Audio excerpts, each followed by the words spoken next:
Bet 11 calculated the total expense that was involved in retrieving the seforim. In order to do that, he had the list of every sefer that we got back and the amount of money that was paid for each sefer individually. When he calculated all the seforim together, he came with a total figure. And in this figure, he also knew there was the check, as I mentioned, which Rabbi Chadakov gave me for the money that I laid out.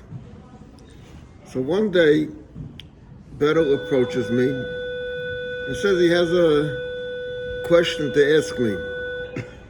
He calculated all the seforim, all the costs for all the seforim, and it turns out that there's a difference of $100. There's an extra $100 that, according to Rabbi Chadakov's check that he gave me, which is beyond and above the money that was paid for the seforim. So I smiled and told Beryl I could easily explain it. If you recall, the Rebbe was looking for a psak din from a Rav. And I already related that I had a Rav in Williamsburg. His name was the official Hashkowitz. People called him the Halainer Rav, or people called him the Kozenberger Dayan. And we went to him, and the first day that I went to him, Rabbi Marlow accompanied me, and we also spoke some Inyonim and Halacha. His response was, as I said, Ni Kimt Morgan. So I came back the next day. I was there myself. Rabbi Marlow didn't accompany me. He gave me a piece of paper where he wrote down his thoughts on the issue, which I discussed already, the whole story with the Nichs and Mulug. We're not going to go into that now. And after everything was finished, I said to him in Yiddish, I said, official, jetzt megach mahana sein etwas? Now could I take care of you, so to say? So he said to me, Nini, that was his response, which was the equivalent of saying, yes, it's okay. And I gave him a $100 bill. When I came back to 770 and brought the paper to Rabbi Grona, I told Rabbi Grona that I gave the rabbi also $100 as a gift for his efforts. So Rabbi Grona said to me, you should include it in your cheshbainis, which I did. And that's why the total amount was off by $100, which was the $100 that I was known that I gave to official Heshkowitz. It's just parenthetically speaking, I didn't include this in the book. It's strictly personal. But now getting back to the suit, they decided, it probably was a good to see the Chabad, I imagine, that decided that they're going to sue him for the money. I heard that the judge was not too happy with that, because the judge said, look, I got you a library that's worth millions of dollars, and I don't know if the person has the money even, so like, what do you, be happy with what you got and let's close the case. But the people that were behind the suit didn't want to give up.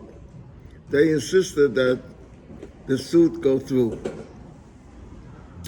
What happened was that when the Einikel's lawyers were informed of the suit, so they went and they countersued. What did they countersue? There was an incident one day that a bacher of 770 went upstairs to the third floor of 770 where Rabbi Garari and his wife Chana lived over there, and he knocked on the door. So Chana opened the door. And when she opened the door, she's standing in front of the door, the bacher gave her a punch in the face and he broke her nose. The lawyers for the Einikel now decided that we're going to sue the Rebbe because they claimed that the Rebbe is at fault because he, in his talks to the public, incited the public, and this bacher, being incited by the Rebbe's talk, went and did what he did. So therefore, it's to the blame of the Rebbe. Not only did they sue that the Rebbe personally, but being that they're suing the Rebbe, and he is a defendant in this case, so they demanded that they get a deposition from the Rebbe. Now, the Rebbe didn't mind to give depositions, but the Hasidim realized that it wouldn't be the proper thing that the Rebbe should be deposed. So therefore, in order to avoid the Rebbe being exposed to a deposition, they made a settlement. And the settlement was, number one, that they're going to retract their claim for the reimbursement of the seforim. Number two, they agreed there was an issue with a Yerusha. The Einikel's father, the Rashag, while Chana was away, made a tzavor.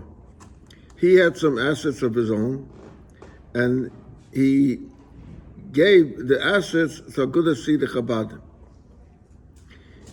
So they made the agreement was that they're not going to request it, but they gave it to the Einikel. In return for that, the Einikel also had 11 seforim which were on the Frierdiker Rebbe's desk on Yud Shvat. And he claimed that his grandmother, that's the Rebbe's in the Chomedina, gave it to him as a gift. So it was a personal gift from the Rebbetzin to him, and it doesn't belong to anyone else. So he agreed to give back this gift that he received, and till today, these seforim are under that Frierdiker Rebbe's desk. And this was the close of the case.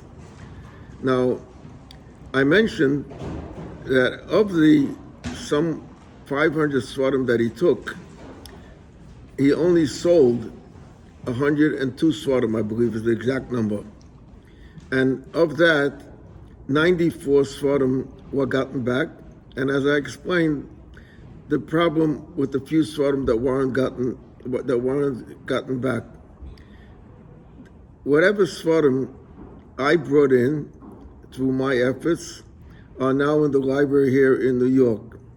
The seforim of Eretz Yisrael that were got back from sales or purchases that people made Eretz Yisrael, I was told that the Rebbe said that those seforim should, in the meantime, lay in the 770 building in Kfar Chabad. I believe that they're still there, and hopefully someday the Rebbe will be with us and everything will be united again under the banner of 770, which the Rebbe will be heading and leading us to Mashiach Tzidkenu. Okay?